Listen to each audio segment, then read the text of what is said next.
এই যে গরম মশলা বাটানো হয়ে গেল বন্ধুরা, দেখো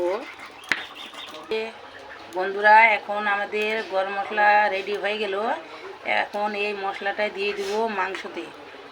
চর্বিগুলো এখন দিব, নামিয়ে রাখছে। চর্বিগুলো একটু লাস্টের দিকে দিতে লাগে, না হলে গলে যাবে।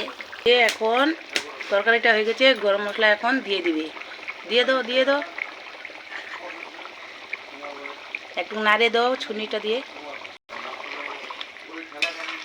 কাঁচা লঙ্কা দিয়ে তরকারিটা হচ্ছে তো মাংসটা, তার জন্য তরকারিটা সাদা। আর কাঁচা লঙ্কা খেলে কিছু ক্ষতি নেই, শুকনো লঙ্কা খেলে ক্ষতি একটু, তার জন্য কাঁচা লঙ্কা দিয়ে রান্নাটা করছে।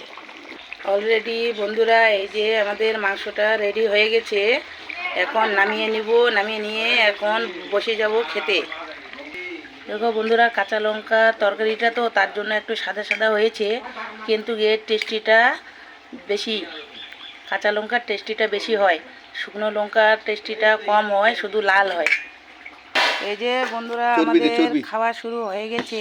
দেখো এই যে অলরেডি শুরু হয়ে গেছে।